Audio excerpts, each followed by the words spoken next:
This week's episode is brought to you by Grasshopper.com. Save $50 on your order at www.trygrasshopper.com/paratruth. Christian and non-Christian paranormal investigators. They have two different views, and it seems as if neither of them can ever agree on anything. So what happens when a mainstream view of the paranormal crosses paths with the Christian view? Something epic. This is Paratruth Radio.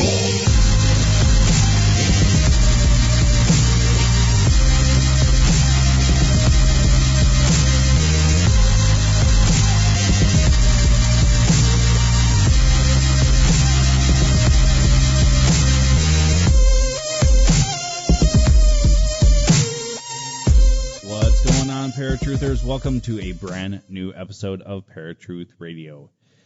My name is Justin, and tonight we've got an awesome episode for you guys. It's going to be a true crime episode. I'm going to be bringing on a very special co-host on, but first, ladies and gentlemen, boys and girls, children of all ages, for those of you listening at Paranormal UK Radio Network, Fringe Radio Network, TMV Cafe, and paratruthradio.com. Let's get ready to expose some lies. So tonight I'm bringing on a guest co-host. You know her from Talk Supernatural, as well as her book, The Daughter of Siva. My good friend, Heidi Linden. Welcome back, Heidi. Thanks for having me. I am geeked. So it's been quite a while since you've done your podcast. What's been going on since then? Oh, God, I so miss podcasting, and now you've given me the bug again. Well, we took a break, which ended up being a really long break. We opened up a coffee juice bar, and that has just sort of sucked our life up. And so now we're running that and haven't had any time to podcast. But between writing and podcasting, I think that's like totally where my heart's at. Yeah, well, I've been, for a long time, since getting started into this, I always wanted to do radio, and now that I've learned some things about traditional radio and traditional media, I'm kind of glad I'm doing it this way. Yeah, when I used to do a local FM radio station in Milwaukee, and absolutely loved it, and was on for 2.5 years, but there are a lot of rules, and once you have to start following those rules, you feel really boxed in. But podcasting rocks because you can just sort of do your own thing. Well, the one thing that Justin Fall had told me once is he's gone to school for media, and one of the biggest things that they had told him when he was doing this is you do what you're told to do. You cannot deviate from a certain mindset or aspect. If you deviate from that, you risk getting fired. And it's like, wow, I'm really glad that I didn't even pursue it.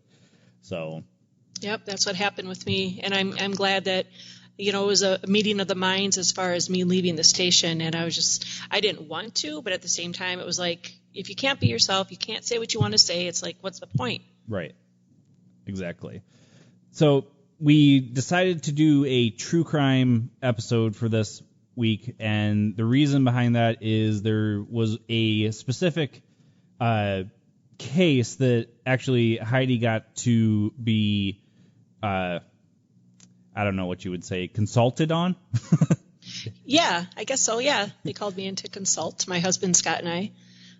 And so before we talk about how you guys got pulled into it, let's kind of go over the meat and potatoes of what this was all about. It was a October 2014 case. The girl's name was Kelly Cochran, and she's now in jail probably for the rest of her life for murdering 2 men, and it happened in Iron River, Michigan. And since I had helped the sheriff of Iron River in the past on some case, a personal case, she called me in to help her with this one. Okay, so was this before you had kind of renounced the mediumship stuff, or was this after? This was after. It was probably about 16 years ago. When I was doing the radio station that I was talking about earlier, the sister or friend or something of this police officer had, told me, hey, we need your help. And so I went out to Michigan to help them with this personal case of theirs. And it's a phenomenal story, which it's totally a different show. I won't get into it, but a lot of spiritual aspects to it. And it was life altering for this family. And in that 16 years that passed, that police officer became the sheriff of Iron River. And she ended up, or I should say I sought her out, because I had a dream one night out of the blue, hadn't really been in touch with her much. And I had a dream one night that I was speaking to her. And it was such an odd dream. It was one of those dreams that you knew was more spiritual than an emotional or mental dream. And so I couldn't get her out of my mind for the next couple of days. So I went online and searched her out and contacted the police station and asked if she was still there, and if she was, just to say hi and whatnot. And she called me and said, oh my gosh, I've been thinking about you the last couple of days. I really need your help on a case, and I don't know how to get a hold of you. So it was pretty cool how it all began. Well, and maybe that's how you kind of got the message, because she was thinking about you. She had this case. So God kind of intervened and said, hey, wake up, call this lady. Yeah, they need your help. It was really cool. And when we went out there to Michigan, because I'm in Wisconsin, so it was I think like a 13-hour drive. And I cried when I saw her, because it was like seeing an old friend. We got really close on the case that I had helped her with previously, and it was pretty cool how all that worked out. So Kelly Cochran, just reading the article about this case was kind of blood curdling, because it's such an odd case, because she was having an affair with this guy. She was married to Jason Cochran. Chris Regan, was it Regan? Chris Regan. And so the article that I read, compared to some of the stuff that was later in the article, said that her husband, Jason, had decided to tell her, I'm going to kill this guy. And then she calmed him down and said, well, then you're going to have to prove to me that you're over this and lure Chris Regan here so that I can kill him. Basically, it was the rundown, right? Yeah, basically. And it's, with Kelly, it's really hard, because if anybody knows anything about sociopaths, this was definitely Kelly, or is, I should say. So even with what she tells we still don't know the truth, other than the fact that she did take part in the murder of Chris Regan and then later her husband, Jason. And to this day, she swears that she's killed many more people, which we do believe she has. So, but we just, with her details, we're not really sure what's true and what's not. Right.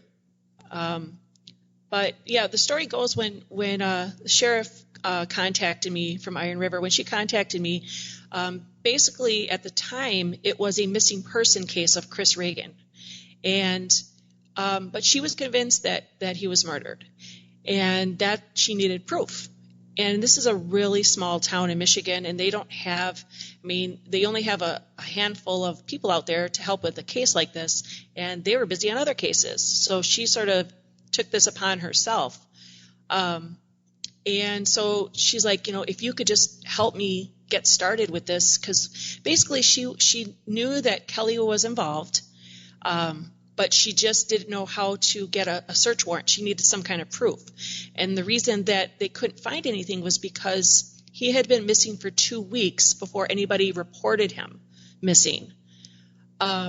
He was actually planning on moving out of state. He was moving to, I want to say, North Carolina for a job. And a friend of his, her name was Terry, was, in contact with him, and she was from Michigan, and he let her know, I'm going to be leaving in a couple days. He was packing up, getting ready to go, and he told her he'd contact her before he left. And he never did. And so she just sort of assumed that he just didn't call her or whatever. And then 2 weeks passed, and she still hadn't heard from him, not even from North Carolina. So she started trying to contact people that knew him, and they said he never got to North Carolina. And so she went to his apartment, which he had rented from her parents. So she had access. She, went there, and she saw all his stuff was still there. And she was like, oh, my gosh, something's not right. So that's when she went to the police station, and now 2 weeks have passed. So, in that 2 weeks, evidence is just totally gone. Mm. And so, she went to the police, and the police started, searching, and they did find his car, and his car was in a park and ride, not real close to where they were at, but it was, I think, the outlying city.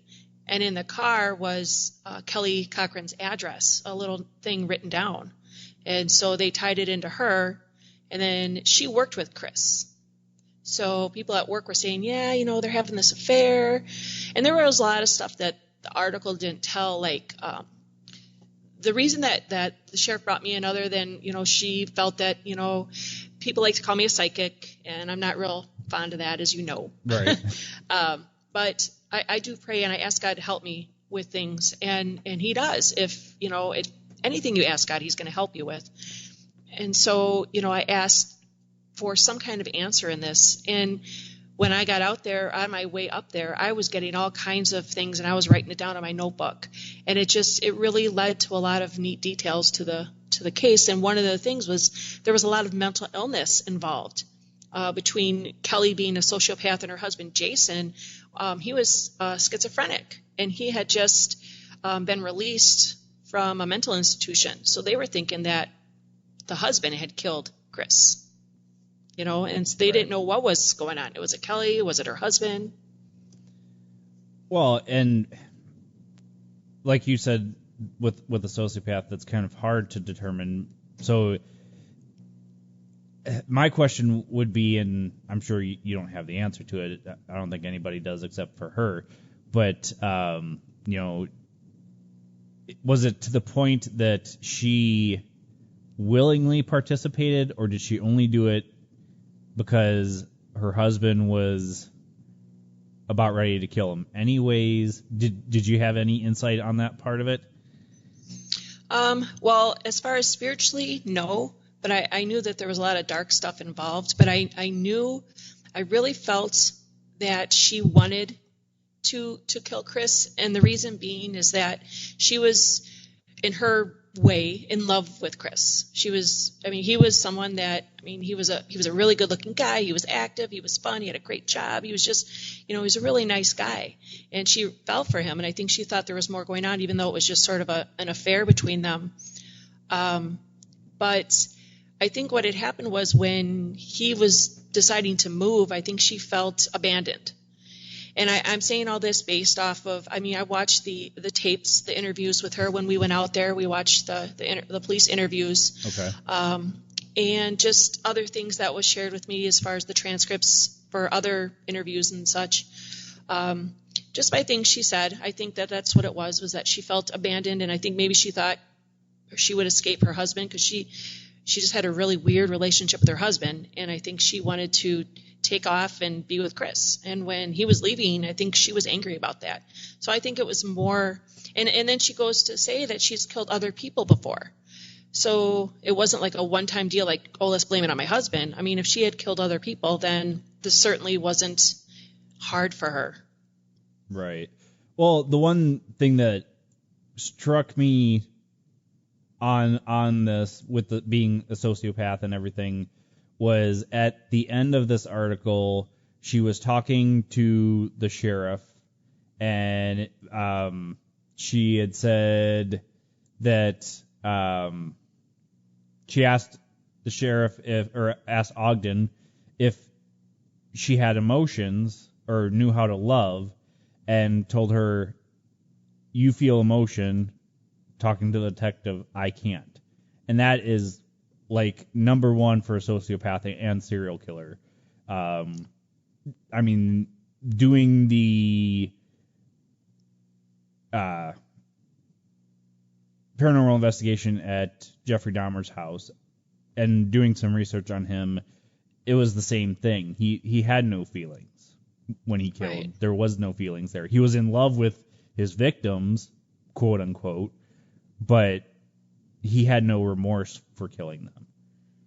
Right. It's almost like that is their act of passion. They don't know how to love. They don't know how to act on that passion or that feeling. So killing is a way, I don't know if it releases them from that or if it's a way of they feel that bonds them. You know what I'm saying? Yeah. So it was very strange. And watching the tapes of Kelly, I mean, it was, you could tell just by her face. Now, I know you're probably a little familiar with Jodi Arias because I follow that case very closely. And same thing. It's just, they've got this blank emotion, these dark eyes and this, and I believe there's such a link, especially in this case, to demonic influences. And the reason for that is that when the first time we went out to Michigan to help with this case, we sort of, it was my husband and Scott and myself and the sheriff, her name's Laura Frizzo. She's no longer the sheriff there, but so we sort of came up with this idea that we were going to go to Kelly's house and I was going to confront Kelly. And don't ask me why I agreed to this, but I was all for it at the time. But we, they felt, Kelly and her husband Jason felt like they were being harassed by the police. And obviously that was because, they were guilty. But so the sheriff didn't want them to know that she was with me. So my husband and I came up with this story that we were walking around the neighborhood looking for a house to buy or rent or whatever. And so I was going to go up to the house, knock on the door and ask them if they knew anything, about the neighborhood and such. And in the meantime, I was going to get a feel from the house and see if I could pick anything up from that.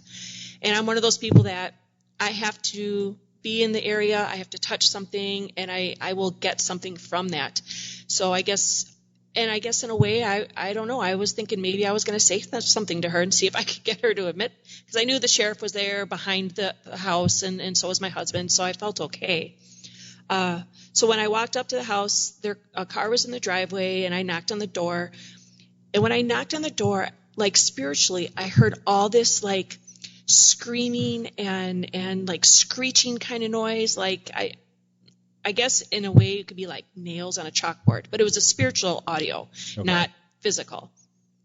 And it right away, instantly I got, okay, there is like a lot of mental illness, a lot of demonic stuff going on in that house. I could hear it.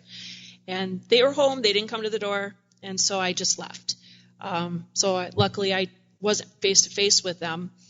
But at that point, I had told the sheriff that, I definitely think that they are involved and there's more to this than what they're telling, obviously. And now we know, because this was back in 2014.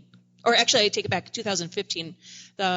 Chris went missing in October 2014, and we went out there in, I want to say, February of 2015. So this was a little while before she had killed Jason, then. Right. After Jason and Kelly killed Chris, then I think it was like 16 months later, she killed her husband after they had fled the state and everything. And we can get into that too if you want. But she basically gave her husband Jason an overdose of heroin and then suffocated him and killed him. And she said it was because she was resentful that he made her partake in killing Chris. Whether that's true or not, I don't know, but that's what story she sticks to this day. Right, and I did see that. The one thing that came to mind for that was because she's a sociopath, she felt guilt for killing Chris, whether that was participating or actually being his demise altogether. Her redemption, I think, in her mind was killing Jason because it was, in her words, his idea to kill him. Right, yeah. And she had called 911 and a lot of this stuff you can find all online, but the 911 tapes of her calling, and they were in Indiana now, and she was saying that, she doesn't know why he won't wake up. She thinks he overdosed. And so from that is, they knew that she obviously was being investigated in Michigan. So they were sort of bridging things over.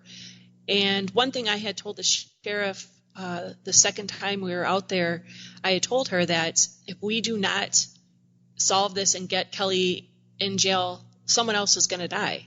And I didn't realize that it was going to be Jason, but I knew that someone else was going to, be killed. And I knew it wasn't going to end well. And her and Jason were just a very strange couple. And when we went to their house, it was just, it was in shambles, and it's just something eerie, like there's always one house on the block. That right. looks like their house. Well, with two people with mental illness being together, that alone, toxic. Yeah. And I forget the name of the investigators, but there was the two paranormal investigators that it was a murder-suicide. Oh, right, yep. And I know what you're talking about.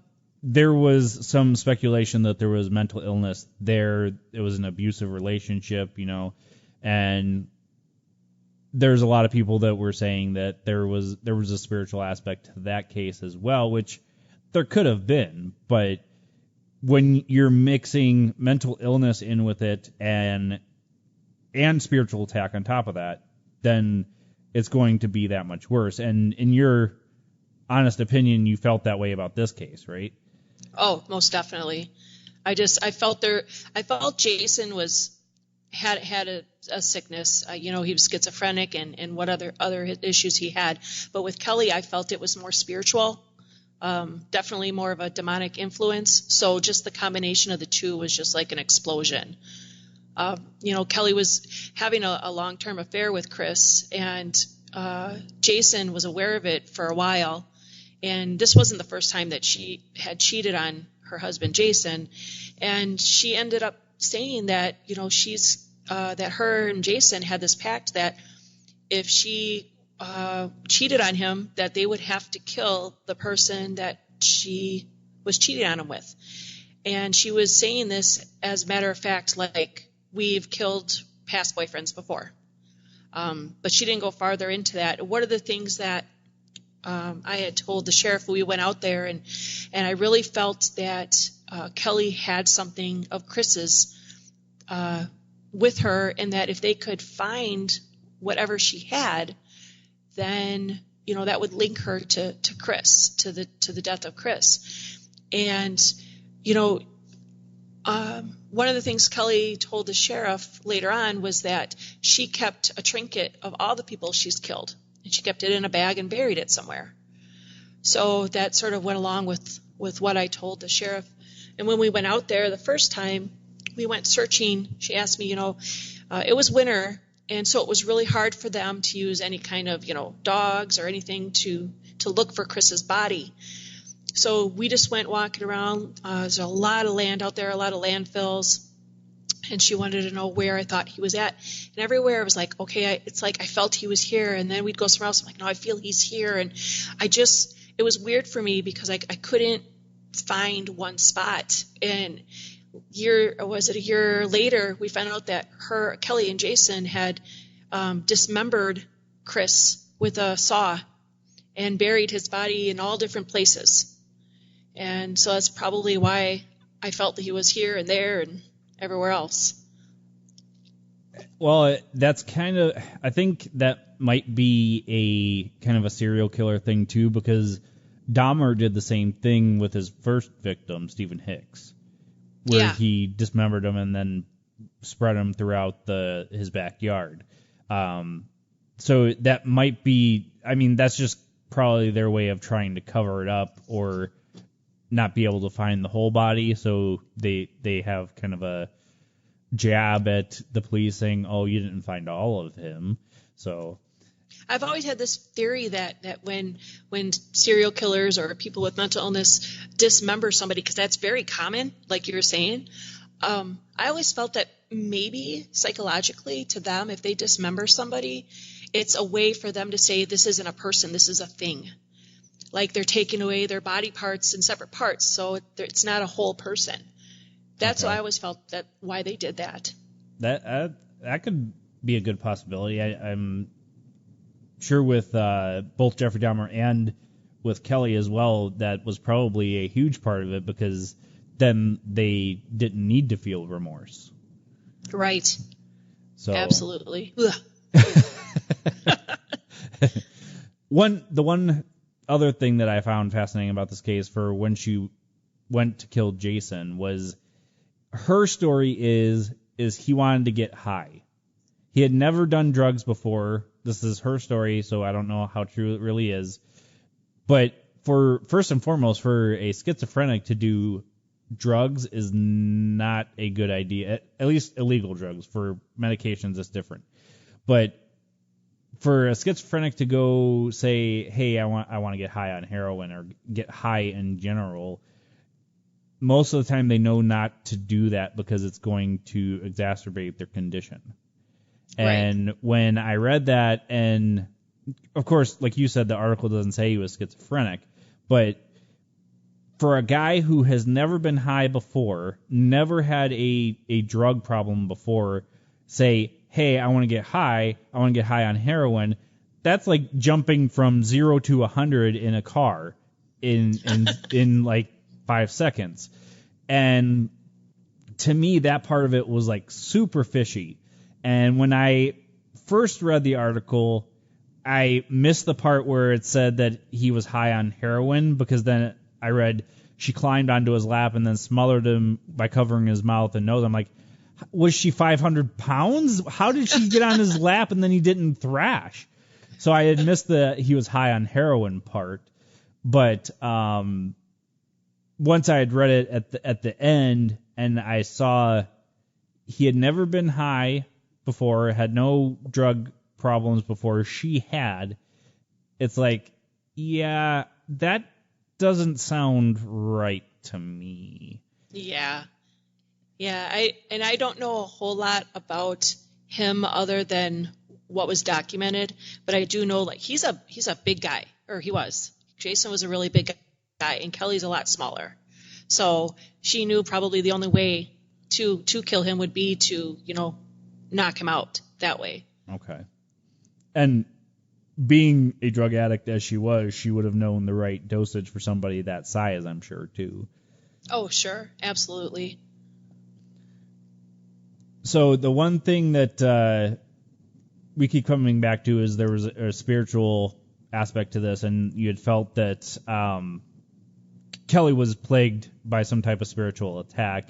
And there's been numerous talks. You've heard it on this show. You guys used to talk about it on Talk Supernatural about the mental illness being somehow connected to spiritual attack. When you were hearing the screeching and stuff, did you feel that was more so from a demon or spiritual entity, or did you feel that you were catching like an echo of what's his name, Chris, being killed, and that's what you were picking up on? What were your thoughts on that? I think that I was picking up on the spiritual element of what went on the night that Chris was killed. I think the screeching that I was hearing, and my husband's a carpenter and stuff, so I know what a electrical saw sounds like. And so I think the screeching I was hearing was that sound of the saw. And I think the howling and the demonic noises I was hearing, I feel like that was what was going on that night. Like it was like God was giving me an insight so that I understood. Because I think one of the things that, and police have a job to do, and they do it well. And that's why people like myself can come in and help and give them another angle because if we can understand people, you can solve things a little bit better, because you can. That's where the sheriff was seeking my help, is if she could understand them a little bit better, she could try a different angle to catch them. Right. And so I really felt that, there was something spiritual, whether it was just going on that night or longer with Kelly. And, it sounds like it was probably going on a lot longer. But I did have that insight. And when we had first got there, the very first time, because we went out there twice, 2 different times, to Michigan.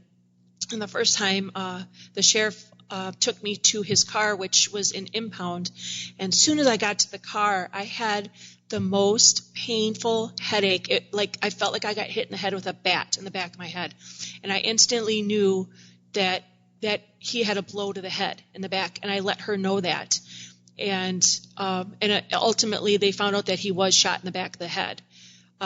She did bring on she had a friend who I guess knew a psychic, and I guess that psychic had pretty much said the same thing.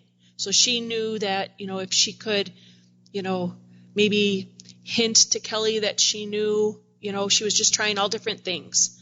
But Kelly was like a stone. Kelly avoided her every. That's why they ended up taking off to Indiana, because that's where her family was from. But they took off because they knew they were going to get caught. I mean, it was just narrowing closer and closer. And once that snow melted, they were going to bring in the cadaver dogs. They were going to bring in the FBI, and they were going to start searching for this guy. So. Right. Well, in the article, it says that it was after they moved that they went into the house to look for stuff. Is that right? Yeah, it was crazy, and this is where it's like so TV-like. This is a really small town, and this sheriff, who had been on the police force since she was like in her 20s, I mean, like really young, and then she was promoted to sheriff, it was just looked down on because a woman was a sheriff. So they gave her a hard time and would not give her a search warrant to search this house. No matter, I mean, to me, and I'm just a normal person, so I don't know all the rules and protocols, but I mean, they found Kelly Cochran's address in his car. Right. When they found his car in this parking ride. So to me, wouldn't that say, go check out this house? And they didn't. It was crazy. And, they finally, I think it was, after she went to Indiana or whatever, and they finally got her to admit it, they were able to check things out. Now, when we were there, the second time we were there, they had already taken off. Jason and Kelly had already taken off to Indiana. So even though we weren't allowed in the house, we were able to go onto the property. And and I hate to keep jumping back and forth, sorry. But the first time we were out there, I drew an image that I saw, and it was like trees and a path, and I felt like there was a significant spot here and a significant spot there. And I drew this out and I gave it to the sheriff. And when we went out there the second time, we realized that was their backyard. And the one significant spot was a fire pit. And they did find a lot of bone fragment, but it was under. It was, so like if you clear off a fire pit, you're going to clear off the ashes and everything. Mm. But it piles on and over and over and over. So even when you get to that bottom of ash, there's still more under there. And the bone fragments and stuff were actually they were like buried under the fire pit, not just in it. And so the other significant spot was like by this tree, and that pathway leads into the woods. And that's the way they took to bury all his body parts. Now, were the bone fragments from other victims? Were they from Chris? Did they ever find out? No, they were from Chris. They did find Chris's skull with a hole in it. Actually, Kelly led them to that. I'm not sure if she led them to other areas or if they just, I'm sure they did. I'm sure she led them to, because this is, like I said, it's a small town, but there's a lot of woods. I mean, just to find stuff is ridiculous. So I'm pretty sure that Kelly had led them to the other spots too, but not everywhere. She didn't lead them to every place, which is just weird. It's just the parts she chose. Maybe it's that control that she wanted, she still has one up on them type thing. Right. Like I was saying, it's kind of a jab to be like, you didn't find all of him. Yeah. So, even though she had led them to part of it, did they span out and still couldn't find parts of him then? Right, yeah, they did not find all of him. But, they did find his skull and some other bone fragments. And as far as her killing people in the past, I think the sheriff in Indiana, not the sheriff, the investigator in Indiana is still working on this case as far as finding out who else she may have killed. Okay. I'm not 100% positive that that's the aspect he's still working on, but she has been tried for the murder of Chris, and I'm not sure if she was tried for the murder of her husband yet, but for sure she's been found guilty of killing Chris. I'm pretty sure she was put on trial for both and sentenced. I'm not finding anything that says otherwise. Because I know that she was on trial in Iron River. That's where she was found, and she was there for a while, then found guilty. And then I think they were sending her back to Indiana. Oh, for the murder of Chris. Okay. Yeah. Or of Jason, I'm sorry. Of Jason, right, yeah. Well, then the real question is, where does she serve her time? In Indiana or in... Right. Yeah, maybe both. Maybe because it's like she's going to have a life sentence. So, I mean, however they're going to do that. I would say that they're probably going to, and it's just a guess, keep her in Indiana because Iron River is really small. I don't even think they have a prison out there. So, is that like a jail? So I'm sure it's going to be in Indiana. And that is the last place that she was, killed somebody. So, right. Well, what are the other? Oh, go ahead. Oh, I was just going to say the one thing that you had said was that they had found that sticky note with her address in Chris's car.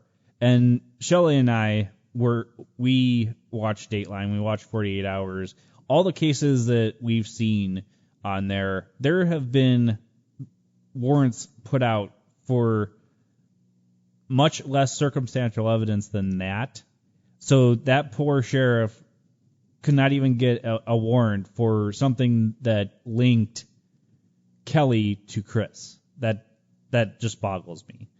Oh, it was absolutely ridiculous how she was treated. And finally, when the FBI came in, I would say half and half. Half the FBI were sort of jerky to her. And she's a gorgeous lady in general, but she is a tough cop. I mean, she put her heart, mind, and soul into this case. The sweetest woman ever. You know what she did? Chris had two sons that he was reconnecting with, which was one of the reasons why he was moving to North Carolina, to sort of like reconnect with them and start a relationship with them again.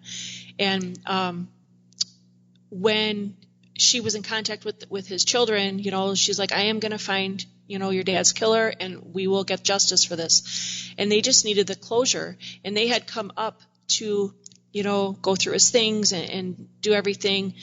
And they just were so overwhelmed. And this sheriff bought his furniture from them because she felt so bad. And they were just so overwhelmed. They didn't know what to do. They didn't have any money, for the funeral, whatever. And so she bought all the furniture and gave them the money just to do something, like she wanted to help. Yeah. And there's other things that I can't really say that she did because it's, personal. But she did some things with her own time and her own money to solve this case. And I was so happy for her when it was finally solved. But she was treated terrible when this case was finally solved. And she just needed a couple weeks to sort of like regroup, and it was a mental strain on her and her family. But when she came back, I mean, it was really rough, and she's no longer sheriff there. She left. But the awesome part of the whole story is that she ended up falling in love with the homicide detective in Indiana, and she's actually living in Indiana with him.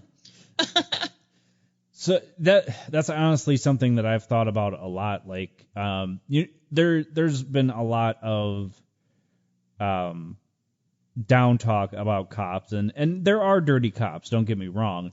Sure. But there are so many good cops as well that end up catching the flack for all these other dirty cops that are putting people in jail for planted evidence and everything else. So I think that just the fact that she had to fight for trying to get this woman caught because they wouldn't give her a search warrant is just a credit to her career on the force. And I feel too that I'm sure cops go through PTSD just like soldiers do. Oh, definitely. I know of so many cops that have given up because of the things they've seen. Yep. And I commend people who can be a part of the force for as long as they do, so long as they're not dirty, so long as they're abiding by the laws that they are meant to represent. So I feel that I'm sure she probably goes through some type of PTSD or some type of mental breakdown from doing the career for as long as she did, let alone this case, because obviously she had a personal stake in the matter. Yeah, and it was I think I said earlier that it was on Crime Watch Daily with Chris Hansen, this story, and she actually started crying during the interview because it just been so long and so hard on her, and she's a mom and she felt for his kids, and he was just a nice guy, and she just wanted this solved, and it was so senseless. And I don't even think we really got into it, but Kelly and her husband framed him. It was the night before he was, or 2 nights or something before he was ready to leave the state. She said, well, let's have one last fling. And she invited him over to her house. And in the middle of them having sex, I guess her husband shot and killed him. And I mean, that's her story, at least. And by the time they did get a search warrant for that house, there were blood splatters and whatnot. But the problem with all that is Kelly had bleached things, and so much time had passed, they couldn't even get those samples to be anything solid. It was all degraded, yeah. Yep. Well, and I don't think that's something that's in the article. It says that she invited him over for sex, but I don't think it says that they were in the middle of it when Jason decided to kill him. Oh, actually, she changed her story like 5 times, so I'm probably just telling you one of her. Yeah, that was her inconsistencies were like, they were like, oh, you've got to be kidding me. Like, she just kept changing her story, and that was one of them. Okay. So did they try to talk to you about the murder of Jason, or was it kind of just an open and shut case because she admitted that she killed him? Oh, no, they didn't contact me about anything to do with Jason at all. Okay. I was just in contact with the sheriff at the time, and again, it was another odd thing was that so after the second time we had gone out there, and like I said, they had left for Indiana, and I felt like I wasn't getting anything when the second time I was out there, and I felt terrible because I really wanted to help. I could tell, and it was interesting, and if you don't mind, if I could just go on a side note, because I am a woman and I do that. But the day that we were leaving to come back home to Wisconsin, she invited me to her home to say thank you and everything. And when I was packing at the hotel, all of a sudden I got these numbers in my head, and I wrote them down. And I told my husband, I said, I don't know what these numbers mean, and I think it has something to do with this case, so we'll just bring it to her. And I feel stupid, like, here's some numbers, And my husband Scott said, well, they look like coordinates. And I'm like, I don't know. I failed geography. I don't know. So we go to her house and talk, and I showed her this, and she said the same thing. She goes, these do look like coordinates. So she put them in Google Maps, and it ended up being crazy. The numbers were for the state park out there, and she couldn't believe it. And then as she said that, it was like God spoke to me and said, if you go to Kelly's Facebook page, you're gonna know like something, you're gonna know something.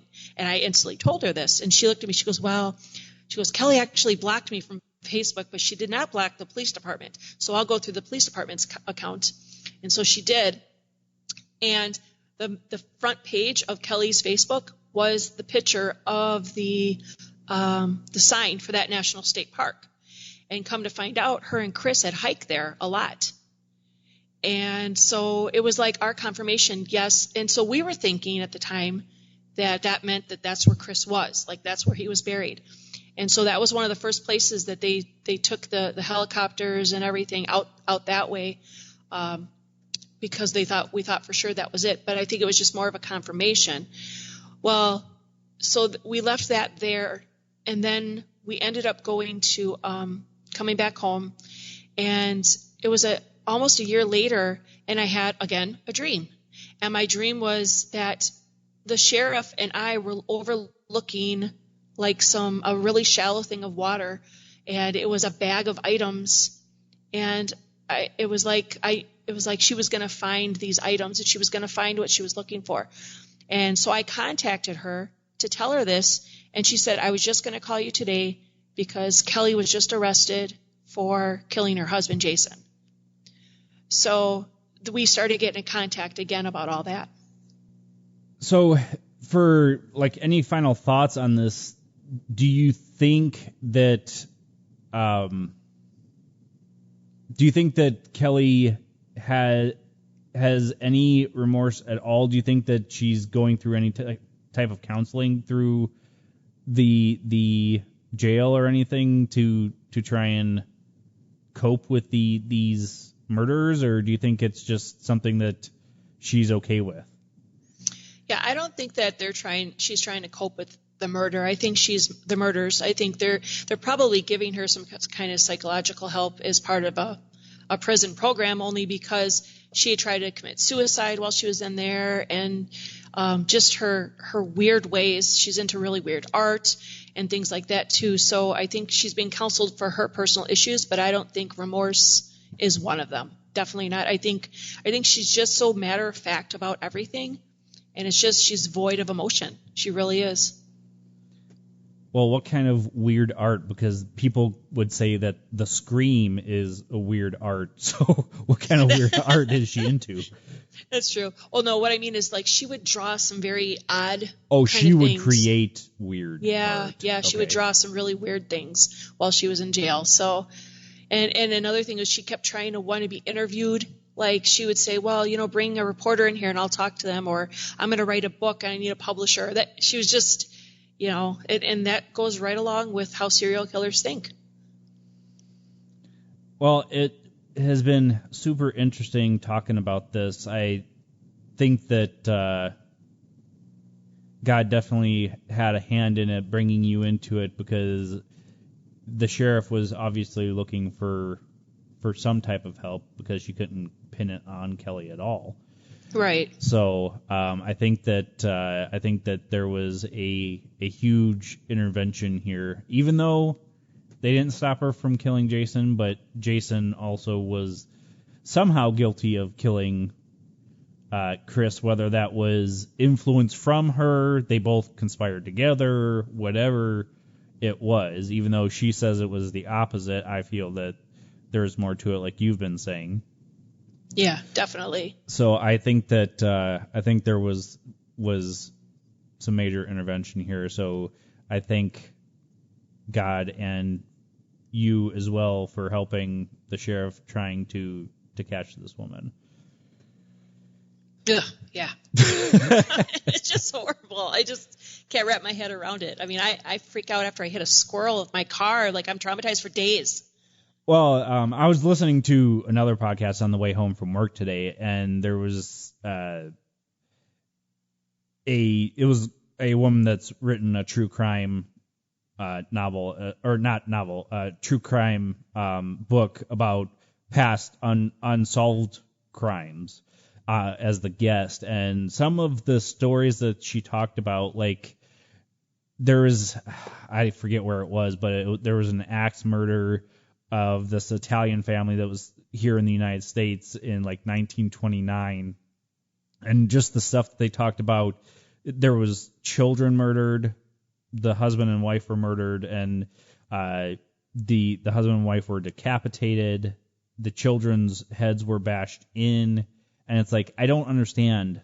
like, I get mental illness, I get spiritual attack, but I can't even look at my blood being drawn, let alone think. I mean, don't get me wrong. I've had like suicidal thoughts about hurting myself and that sort of a thing in the past, and I do battle with them on occasion. But to hurt somebody else, right? I don't know what goes through your mind. I mean, I know what goes through my mind just for hurting myself. So, I mean, to hurt a different human being that supposedly a lot of times you love, because that is one of the biggest things that I've picked up from watching Dateline and 48 Hours. Of course, these are just cases that they bring out. There's so many more. But most of the time, it's about people that supposedly love each other. Yeah. There's something missing, in that DNA there, that it's some kind of weird void. Yeah. It just, looking at, and this is why I don't actually watch the news nowadays. I don't know why I watch Dateline and 48 Hours, but there's nothing good on the news anymore. I don't think, living in Bismarck, in small communities, they report on more good stuff than the bigger cities. And most of the time that's because there's a lot more crime in bigger cities, but it's like there's no good news. Like, I don't necessarily need rainbows and butterflies all the time, but it's like watching politics or people killing each other or hurting each other, robberies. This world's just so messed up. I agree. I totally agree. I can't watch the news either. So it's just too dark, too heavy. It's like there's so much good, and they don't even try to balance that out. Right. And that's part of the reason why, like we were talking about earlier, I'd rather do something like this. Yeah, we talk about weird stuff, but I can choose what I talk about, where on mainstream media, these are your guys' stories. Go get them.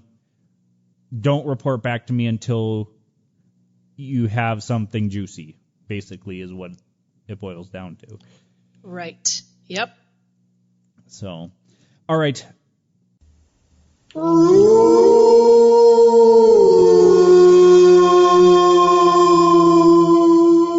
Oh, that is Herc, our hellhound. He's telling me it's time to feed him. So it's time to wrap things up, guys. So, Heidi, it's been awesome having you back with me.